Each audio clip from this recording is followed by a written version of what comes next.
Hello and welcome to another video, the last video on the rigid rotor in journal bearings. And in this video I would like to look with you at the imbalance-excited vibrations. So therefore I wrote again here the dimensionless equations of motion in matrix form. So the mass matrix is then given by a diagonal matrix where you find omega bar squared on the diagonal. You have the second derivative of the dimensionless perturbations here. Then we have the damping coefficients, the matrix of the damping coefficients here. That is a symmetric matrix. And the first order derivatives with respect to dimensionless time of the dimensionless displacements, so the dimensionless velocities, and the stiffness matrix, and finally the dimensionless displacements, which we have to multiply this. And on the right hand side now is the excitation, and now again that epsilon here is not the static equilibrium of the shaft, but it corresponds to a dimensionless distance between the geometric center of the shaft and the center of gravity, so that there is an imbalance and that there is excitation by that imbalance. So we are looking for a particular solution of that problem. We now assume that we are in a range where the homogeneous solution is still stable. So below that critical rotational speed we computed, or the stability limit I should say, the stability limit we computed before. And in order to obtain that particular solution we make an ansatz, a setting according to the right hand side, which is a cosine and a sine function. The classical question is, well, do we need both? Yes, we need both cosine and a sine, because we have cosine and sine already on the right hand side, and we have first order derivatives here on the left hand side. So for the particular solution we set amplitudes that are called by, or that are denoted here by a capital chi, the Greek letter chi, C, index C for cosine tau, and index S for sine tau. And we want to determine now these four amplitudes when it comes to our vertical and lateral coordinate xc, yc, and xs, ys.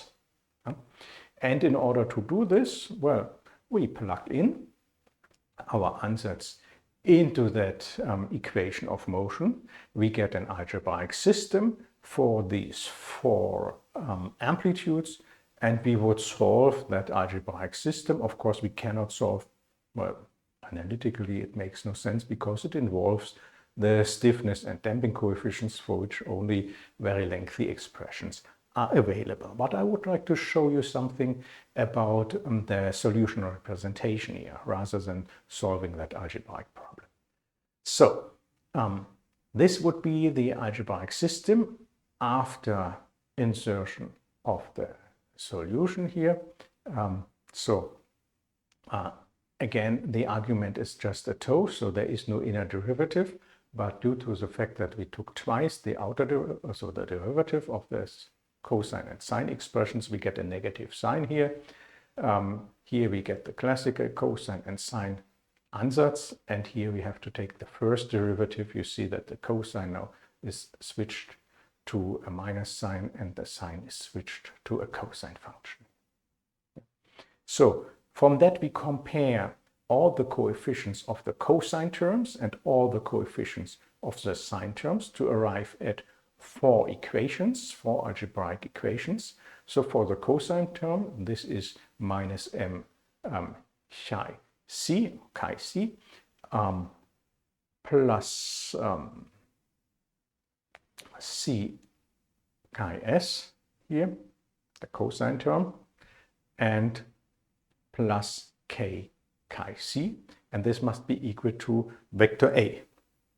So these are already two equations, because everything is noted here in vector form, matrix vector form. For the sine contributions, we have minus m chi s, we have minus c chi c, and we have plus k chi s. Now, that's what you can see here. And on the right-hand side, we will find B, vector B. So this can be written now in a matrix, in one big matrix, including now xc, yc, xs, and ys.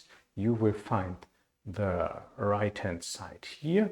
So O e omega bar squared and e omega bar squared 0. For the left side, well, if we start with the matrix M, you will find minus omega bar squared and minus omega bar squared in the first and second row on the diagonal.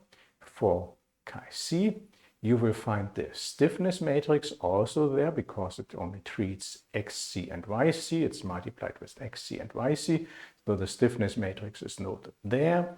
And for the damping matrix, as you multiply with chi-s and the entries of chi-s, xs, and ys appear in the third and fourth row of that column vector of unknown amplitudes. The damping matrix is noted here, yeah? In the, well, upper right square of that coefficient matrix. Now the same for the second, also for the third and fourth row, for the second equation here. You can see that the damping matrix is multiplied by chi-c, so it will appear in the first two columns of the two last rows, and with a negative sign. That's where the damping matrix appears. The mass matrix, the two diagonal elements minus omega bar squared, appear then in the third and fourth column on the diagonal. And the stiffness matrix also appears here in the last two columns and in the last two rows, because it's multiplied with chi-s. So this would be our algebraic system. It depends on the modified Sommerfeld number, on omega bar, explicitly present there, and also on epsilon, which again is the measure for the imbalance, so the measure for the distance between the center of gravity and the geometric center of the shaft, and not the radial equilibrium position of the shaft. Okay, so that equation we would have to solve numerically, because we have to provide all these coefficients here, and then we would be able to solve for these four amplitudes. But as I said, I would like to show you a little bit the representation of the solution, of that particular solution, and what we can learn from that representation. So basically what we see is that the particular solution can be represented either by these cosine and sine functions from our setting, or we can present also these cosine and sine functions summarized by one amplitude, a sine function, and here we took the cosine function, dimensionless time tau, and a phase shift. And well, in order to compute the corresponding relationships between these two representations, we apply here the classical addition theorems for trigonometric functions, and then we get x bar sine phi x cosine tau plus x bar cosine phi x sine tau, and here y bar cosine phi y cosine tau minus y bar sine phi y sine tau. And now we can of course compare again the coefficients in front of these cosine terms and in front of these sine terms. What do we see?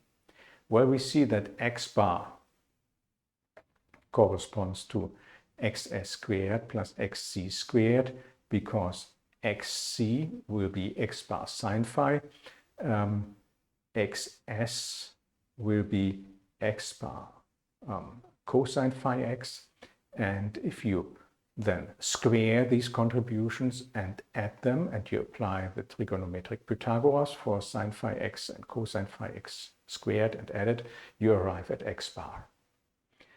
Then for the tangent phi x, as you identify xc with x sine phi x and xs with x bar cosine phi x, and if you then divide xc by xs, then of course the x bar goes away and you just have the ratio of sine phi x and cosine phi x, so you have an expression for the tangent phi x.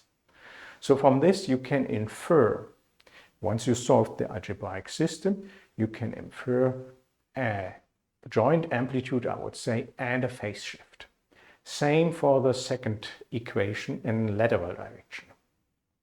But there is one difference due to the application of the addition theorem to the cosine function. You can see there's a negative sign here. So for the amplitudes that doesn't make or for the amplitude y bars that doesn't make a difference, you have yc bar, which is equal to y bar cosine phi y, and you have ys bar, which is equal to then minus y bar sine phi y. But if you square these expressions and you add them, you can still apply the trigonometric Pythagoras, and the sign, the different sign here will not matter. But for tangent phi y, this of course will have an influence. And you see that also now the order is shifted. You have ys in the numerator here and yc in the denominator, and due to the different role of cosine and sine phi here in that representation with the cosine function. So let me conclude. If you have these four parameters, xc, xs, yc, and ys, identified as the solution of that algebraic problem for that particular solution, you can represent that particular solution by an amplitude and a phase shift and a different harmonic function, sine and cosine. Now, why do we do this? What can we geometrically learn from this representation? Well, what we learn is that in the one direction, in the lateral direction, you have a harmonic, cosine harmonic motion, possibly with a phase shift and with one amplitude. And in the other direction, vertical direction, you have also a harmonic motion with another phase shift and with a different amplitude. So if you sum up these two contributions, what would you get? Or if you compute now the points, so of that the position of these displacements by adding the lateral and the vertical displacements, what figure would you obtain? Guess what? You would obtain I don't know what that is. Sorry for this. But you would obtain an ellipse. And well, an ellipse has certain parameters that we want to determine. What are the most important parameters for us? These are the diameters or the radii of the ellipse, especially the largest radius, because that is the dangerous case that would lead to a hit of the house. I'm sorry, I have to click once here. Now it works. Yeah.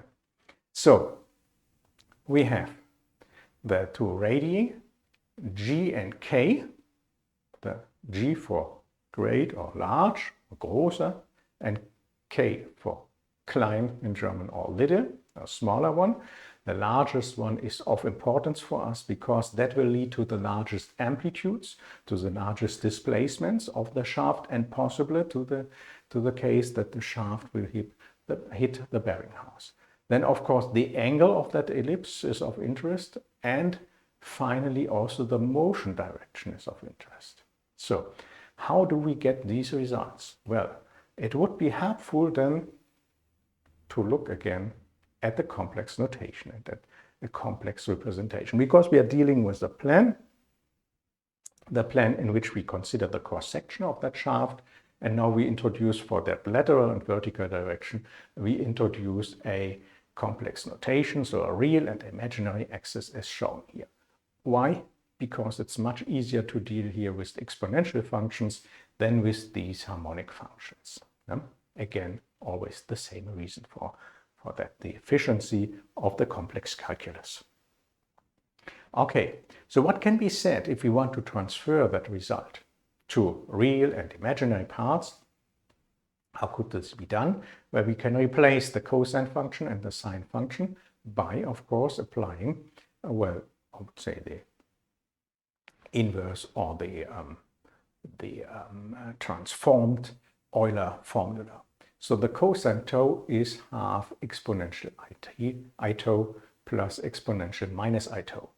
The sine tau is minus I divided by 2 exponential I tau minus exponential minus I tau.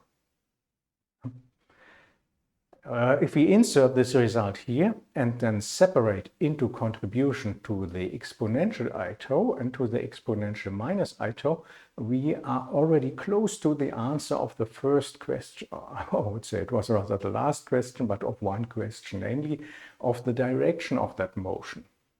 And this is the advantage if you consider the exponential function. You can see that there is a different sign here. The sign, the positive sign, corresponds, as tau is the dimensionless time, so tau equal omega t, it corresponds to a co-rotational motion, a motion that, well, is in the same sense as the rotational sense of the rotor, while exponential minus I tau corresponds to these parts of the solution that lead to a counter rotational motion. So let's separate the two parts of the motion. Let's consider the co-rotational part and the counter-rotational part. So therefore we replace cosine tau and sine tau by these representation and collect all the terms in exponential I tau and all the terms in exponential minus I tau. And these will be coefficients of these exponential functions, and these coefficients will be complex numbers. Here they are, the first part. So we start with half exponential I tau. Where do we get an exponential I tau? So from insertion of the cosine tau, we get the xc here, first entry.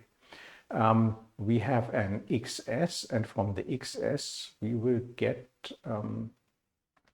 also a contribution in exponential I tau, but it is with a negative sign and with the imaginary unit, so it appears in the imaginary part with a negative sign. Here it is. Third contribution, we have again a cosine tau. In the cosine tau, there appears the exponential I tau. So we have yc, but with the imaginary unit, so in the imaginary part, a positive yc, it's there. And finally, we have sine tau. For the sine tau, we have here the exponential I tau with an imaginary unit and a negative sign. I times I is then -1, so here it's a positive sign. So we have ys in the real part with a positive sign. Here it is. So this would be the collection of all the co-rotating parts, and now we need all the counter-rotating parts of our solutions. Let me recall that what you computed from the algebraic systems are exactly these four quantities here, x, y, s, and c with a bar. So let's do the same reasoning now with the second part of the cosine and as a sine term. So for the cosine tau, we have exponential minus I tau, so it appears in the real part with a positive sign, the xc. The xs appears here in the imaginary part due to the minus I there with a total positive sign, so xs with a positive sign in the imaginary part. Yc again in the imaginary part due to the imaginary unit with a positive sign, here it is, and finally ys in the real part. I minus 1 is -1, there's another -1 is +1, and there's again a -1, so with a negative sign, minus ys. Now let me introduce another abbreviation here, namely R plus and R minus for the complex numbers that appear as coefficients of the co-rotational and the counter-rotational motion. So in order to be a little bit more brief, so we take R plus exponential I tau and R minus exponential minus I tau. So this would be the complex amplitudes of the co-rotational and of the counter-rotational motion. Now you see that Rp is a superposition of these two motions. Now the question is, well, which motion is then the winner of these two effects? There will be the complete motion. So when I add these two motions, will it be co-rotational or will it be counter-rotational? The question is, which of these two amplitudes is larger? This will be then the winner of that situation. So we take, as these are complex numbers, we take the absolute value of these complex numbers.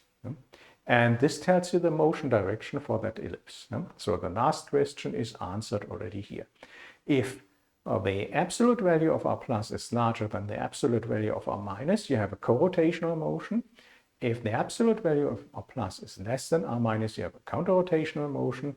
And if they are equal, then you have the motion on a straight line, and there is no ellipse, or the ellipse is then reduced to a straight line, I should say. And how do we obtain now the radii of these ellipses? Well, you take again the absolute values of these two amplitudes, you add them, and you would have the largest diameter or largest radius. You take the difference of R plus and R minus, and of course you take an absolute value of these absolute values of R plus and R minus of that difference in order to be sure that that radius would be always positive, and this would be K. Now, let's do the computations for G and for K, where it just amounts just to the computation of the absolute value of a complex number. If you think of a complex number as being a two-dimensional vector, because we are in a plane, and then you take the square of the real part plus the square of the imaginary part, and then you take the square root, you would arrive at the absolute value of this complex number. So G is half xc plus ys squared plus yc minus x squared xs squared. This would be the R plus, and then we add R minus, which is xc minus ys squared plus yc plus xs squared. And for K, you take the same, you can see it, these are the same roots, but you take here the negative sign, and you take the absolute value of the result to be sure that K is also positive. So now the result on the motion direction, so whether R plus is larger than R minus or R plus is less than R minus, can be inferred from the sign of K before you take the absolute value. I would call that quantity maybe as K tilde. Maybe lack of fantasy to always put a tilde on something, but so K tilde is the value of the quantity within that absolute value. So it's the difference between the square root between R plus, so the absolute value of R plus minus the absolute value of R minus. And then if you take the absolute value, you would arrive at K. And from the sign of this quantity K tilde, you can see that if K tilde, so the difference here, is positive, then you have co-rotation. If it's negative, then you have counter-rotation. And if it's 0, K being equal to 0, and you see that this is exactly the case where your ellipse is not an ellipse anymore, but a straight line, the K, the smaller diameter or smaller radius is 0, then you do not have an ellipse but a straight line. This is the case where K and also K tilde is the 0. This would be the straight line motion. So we have characterized the ellipse by the two radii. We have characterized the direction of the motion. Now we want to draw the result and we want to see it. And well, this is done on the next and also the last slide of that video. Now the question, if we represent this, then there should be one parameter, you can see it here, one additional parameter that somehow corresponds to the load. We represent here the dimensionless rotational speed.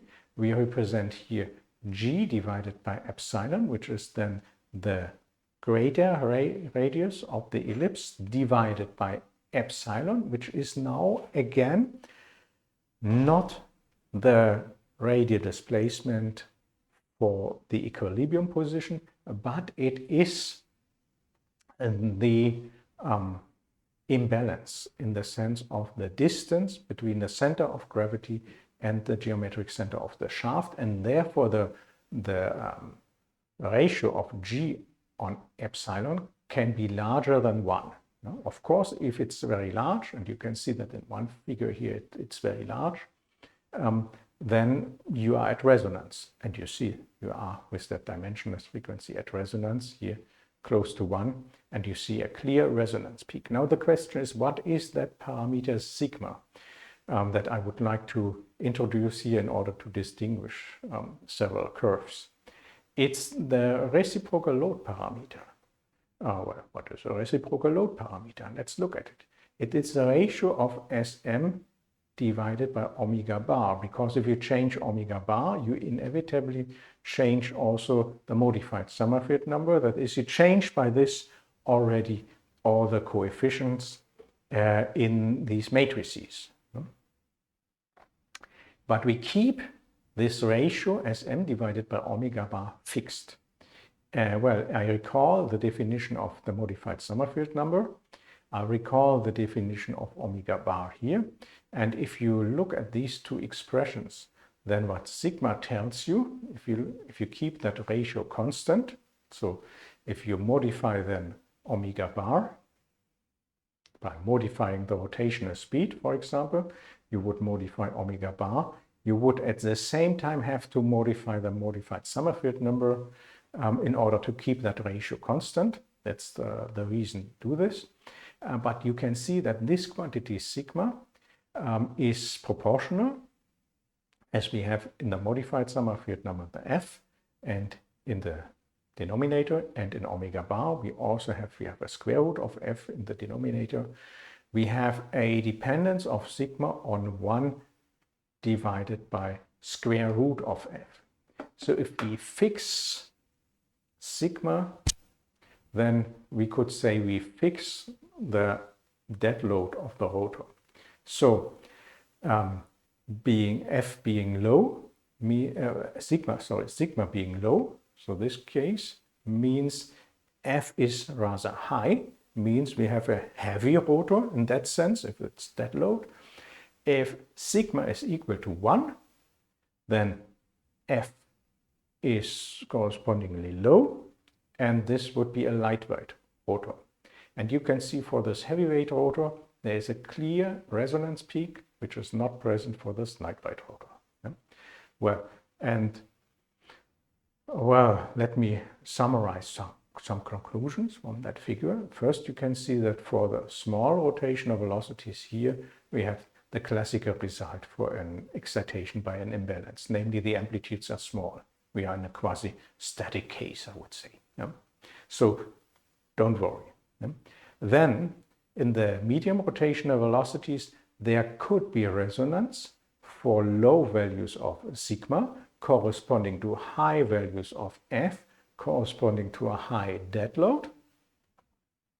And in the high frequency range, we have the classical result for an imbalance. We converge to 1. So again, we can see here the self-centering effects. The amplitudes can be found to converge to that epsilon, which is now the difference between the center of gravity and the center of and the geometric center of the shaft. So the center of gravity comes again back to the center of the bearing houses, and therefore we have the self-centering effect also here. Well, that's all I would like to tell you about the rigid rotor in journal bearings. And now there is one rotor left, namely the Jeffcott rotor. So the rotor with the flexible shaft and a rigid disc. And for this rotor, I would like to show you how the results change for self-excitation. So the instability limit for the rotational speed, how is that affected by the stiffness of the shaft? And finally, how are the external excitations, the imbalance-excited vibrations, affected by the stiffness of the shaft? And this will be shown in the next and last video of this chapter. Thank you very much for your attention.